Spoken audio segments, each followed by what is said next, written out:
अस्सलाम वालेकुम everyone, welcome back to my channel. कैसे हैं आप सब? आई होप आप लोग ठीक होंगे और अल्लाह का शुक्र है मैं भी ठीक हूँ, आपके सामने हूँ एज़ यूजुअल। आज भी मैंने जब रिकॉर्डिंग की तो पता नहीं, शायद मेरे फ़ोन का कोई मसला चल रहा है स्पीकर का।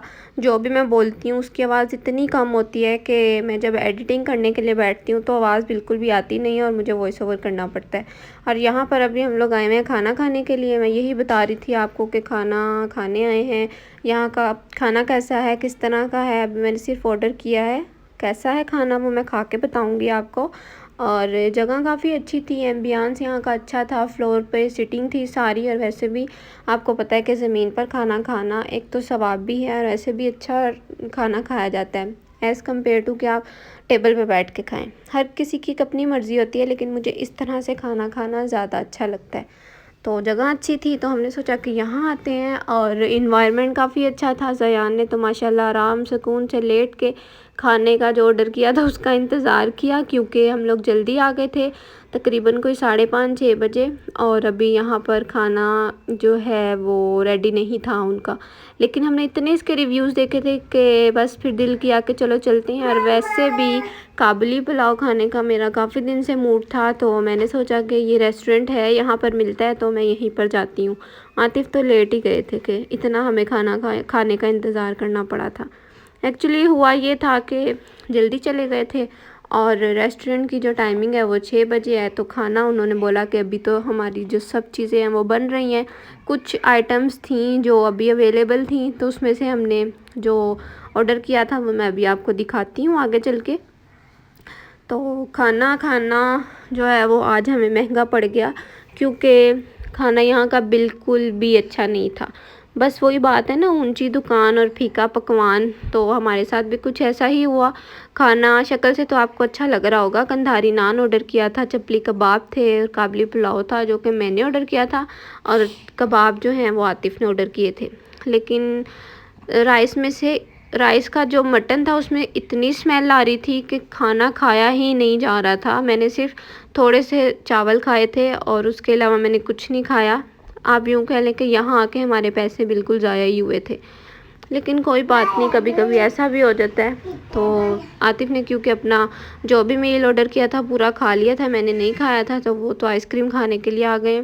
और जेबिस की आइसक्रीम अभी तक अगर आप लोगों ने ट्राई नहीं की तो ज़रूर ट्राई करें, और बहुत मज़े की और अच्छी आइसक्रीम है। वैसे भी आइसक्रीम तो हर किसी को ही पसंद होती है, और जब अच्छी आइसक्रीम हो तो खाने का मज़ा दुबाला हो जाता है। तो यहाँ पर आइसक्रीम खाई और साथ में मैंने यहाँ से खाया था बैतुल शवरमा का शवरमा, जो कि बहुत मज़े का था। इतना मज़े का था, मतलब कुछ टाइम में ना मुझे ऐसा लग रहा था कि शायद पाकिस्तान में कहीं पे भी अच्छा शवरमा नहीं मिलता। और ये सेम अरेबिक शवरमे की कॉपी थी। जैसा शवरमा आप दुबई और सऊदीया में खाते हैं ना, ये सेम सेम वैसा था। तो क्योंकि मुझे पसंद है टोर्टिला रैप वाला शवरमा। जो पिटा ब्रेड वाला होता है वो मैं बिल्कुल भी नहीं खाती। तो ये टोर्टिला रैप वाला था, बहुत मज़े का था, सस्ता भी था और बहुत अच्छा भी था। तो आप लोग लाहौर से हैं तो ज़रूर ट्राई कीजिएगा, आप लोगों को पसंद आएगा। रेस्टोरेंट में हमने ढेरों पैसे अपने ज़ाया किए, लेकिन वहाँ मज़ा नहीं आया। और ये सस्ती सी चीज़ खा के इतना मज़ा आया ना कि मैं आपको बता नहीं सकती। इसीलिए कहते हैं कि चीज़ का जायका अच्छा होना चाहिए। आप पैसों को मत देखेंगे पैसे कितने हैं। और ये सिर्फ़ और सिर्फ 190 का था जी। स्मॉल मैंने खाया था तो 190 का ये शवरमा था, लेकिन बहुत बहुत बहुत मज़े का था। वापस घर आने के बाद यहाँ पर बन रहे हैं ज़यान के लिए नूडल्स, क्योंकि इसने भी खाना ठीक से नहीं खाया था और शवरमा इसको पसंद नहीं है तो इसने नहीं खाया था। तो मैंने सोचा कि इसको मैं नूडल्स बना देती हूँ, ये वो खा लेगा। तो बस यहाँ पर इसके लिए नूडल्स बना रही हूँ और साथ ही ज़यान भी मेरे साथ इधर ही बैठा हुआ है, क्योंकि ज़यान को शायद लगता है कि जो काम मेरी मम्मा करने जा रही हैं वो अकेली नहीं कर सकती जब तक मैं उनके साथ नहीं बैठूँगा। पता नहीं क्यों, लेकिन टोडलर्स इसी तरह से करते हैं। मैं किचन में कोई भी काम अकेले नहीं कर सकती। ज़यान मुझे इतना ज़्यादा तंग करता है। मैं खाना बनाती हूँ तो इसको वो भी बनाना होता है, रोटी पकाती हूँ तो ज़यान को वो भी बनानी होती है। और यहाँ पर ज़यान तंग कर रहा था कि आप वीडियो बना रही हैं, तो इसलिए मुझे तंग कर रहा था। तो पता नहीं क्यों, शायद सिर्फ ज़यान ऐसा है कि, या फिर इस उम्र के सारे बच्चे ही ऐसे होते हैं। बस उन्हें ना किचन के आइटम्स के साथ बहुत ही कोई प्यार होता है। मैंने तो ज़यान को स्पेशली जो किचन के टॉयज़ होते हैं ना वो भी ला कर दे दिए हैं ताकि मेरे बर्तनों में ना घुसे ना खेले, लेकिन वो फिर भी मेरे ही बर्तन यूज़ करता है।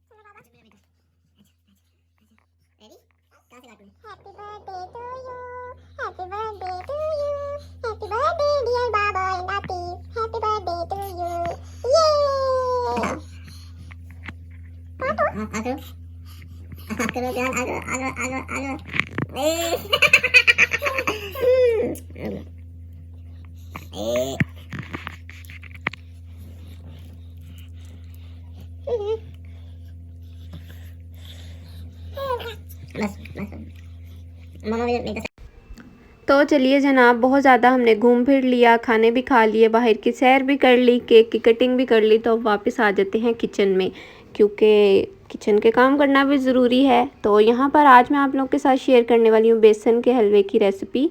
तो सबसे पहले मैंने पैन में डाला है 1.5 कप देसी घी। आप लोग दूसरा ऑयल भी यूज़ कर सकते हैं, दूसरा घी भी यूज़ कर सकते हैं, लेकिन मैंने देसी घी यूज़ किया क्योंकि मीठे में देसी घी काफ़ी ज़्यादा अच्छा लगता है।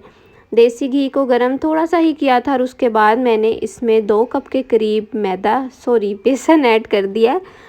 और बेसन को ऐड करने के बाद आपने, क्योंकि इसके फ़ौरन से लम्स बनना शुरू हो जाते हैं, तो आपने फ़ौरन इसको मिक्स करना है और अच्छी तरह से इसको मिक्स कर लेना है ताकि इसमें कोई भी गुठली ना रहे और एक अच्छा सा सॉफ्ट सा मिक्सचर रेडी हो जाए। बेसन का हलवा एक्चुअली बनता तो बहुत मज़े का है, लेकिन इसमें मेहनत काफ़ी ज़्यादा होती है क्योंकि इसकी भुनाई बहुत करनी पड़ती है। मैंने सोचा कि मैं इस क्लिप को इसी तरह से ऐड कर देती हूँ। मैं इसको फास्ट फॉरवर्ड करने लगी थी, लेकिन फिर मैंने सोचा कि नहीं, मैं आपको बताऊँ कि इसकी भुनाई बहुत ज़्यादा करनी पड़ती है। इतनी भुनाई करनी पड़ती है, मुझे तकरीबन थोड़ा सा मैंने हलवा बनाया था, लेकिन मुझे अच्छा खासा टाइम लगा था इसको बनाने में।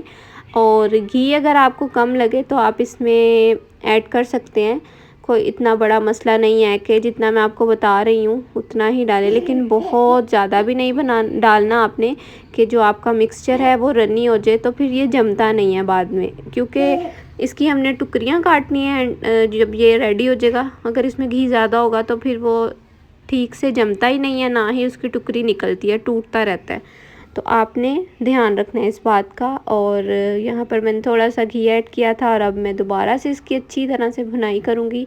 साथ में मेरे दूसरे काम भी चल रहे थे। इसको मैंने इतना भुना था कि जो ऑयल है वो थोड़ा सा सरफेस पे आ गया था और एक मज़ीद जो है वो सॉफ्ट सा टेक्सचर हमें इसका मिल गया था। बेसन का हलवा ये जो मैंने रेडी किया था, ये सेम हलवा कम लग रहा था, लेकिन जो हम लोग बाहर हलवाई की दुकान से पतीसा लेकर खाते हैं, ये सेम इसका टेस्ट वैसा था। तो मुझे तो बहुत पसंद आया है। आप लोग ये रेसिपी ज़रूर ट्राई कीजिएगा। बिल्कुल थोड़े से इसके इंग्रेडिएंट्स हैं, लेकिन इसकी जो रेसिपी बन के निकलती है ना, खा के मज़ा आ जाता है। मैंने ट्राई की तो मुझे भी बहुत अच्छी लगी।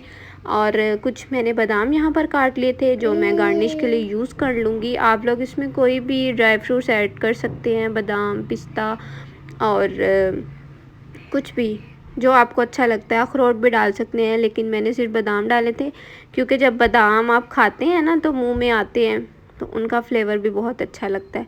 मैं बहुत ज़्यादा मीठे की शौकीन नहीं हूँ, लेकिन मुझे शौक़ था कि मैं बनाऊँ। मैं बहुत रेसिपीज़ इसकी यूट्यूब पर देख रही थी, तो सोचा कि क्यों ना मैं भी ट्राई करती हूँ। और वैसे भी बहुत इजी है, इंग्रेडिएंट्स इसके काफ़ी थोड़े से हैं। इजी इस सेंस में है कि बहुत चीज़ों का झमेला नहीं है, बस 2-3 चीज़ें डाली हैं और इसको भूनते रहें, इसकी भुनाई करते रहें तो हलवा आपका रेडी हो जाता है। तो यहाँ पर अभी यही प्रोसेस चल रहा है, मिक्स आपने भी इसी तरह से बस मिक्स करते रहना है, तो फिर ही अच्छा बनेगा ना हलवा। ज़ाहिर सी बात है, आप थोड़ी सी मेहनत करेंगे तो फिर उसका फल भी आपको मीठा मिल जाएगा। नहीं करेंगे तो फिर आपका हलवा जमेगा नहीं, जैसे मैंने आपको शुरू में कहा। तो अब देखें यहाँ पर एक पतला सा मिक्सचर रेडी हो गया। अब मैं इसमें ऐड करूँगी चीनी भी आप लोग अपने तरीके से, अपने लिहाज से, अपने टेस्ट के मुताबिक ऐड कर सकते हैं। कुछ लोग मीठा ज़्यादा खाते हैं, कुछ कम खाते हैं, तो इतना कोई हार्ड एंड फास्ट रूल नहीं है कि जितनी मैं आपको बताने लगी हूँ आप उतनी ही डालें। मैं मीठा कम खाती हूँ, हमारे घर में कम खाया जाता है, तो यहाँ पर मैं 1 कप चीनी ऐड करूँगी। 2 कप बेसन था उसमें मैं 1 कप चीनी ऐड करूँगी। अगर आप लोग ज़्यादा बेसन ले रहे हैं तो फिर उसके लिहाज से ही आप चीनी ऐड करें। मैंने यहाँ पर 1 कप चीनी ऐड की थी तो फिर मुझे थोड़ी कम लग रही थी, तो आधा कप मैंने और ऐड कर दिया था। यूँ कह लें कि 2 कप बेसन में 1.5 कप चीनी डली थी, क्योंकि हम मीठा कम खाते हैं। अगर आप मीठा ज़्यादा खाते हैं तो फिर आपको 2 कप बेसन में 2 कप ही चीनी ऐड करनी पड़ेगी, मतलब दोनों चीज़ों को इक्वल रखना पड़ेगा, तो मीठा काफ़ी बैलेंस रहता है। लेकिन हल्का मीठा था तो बेसन का जो हलवा है वो खाने का मज़ा भी आ रहा था। बहुत जब चीज़ों में शीरा हो जाता है ना, तो मेरे ख्याल में वो नहीं खाई जाती, उनका फ्लेवर अच्छा नहीं आता। तो वॉइस ओवर हो रहा है तो ज़यान तो साथ ही होगा, क्योंकि ज़यान उठा हुआ है, सो नहीं रहा।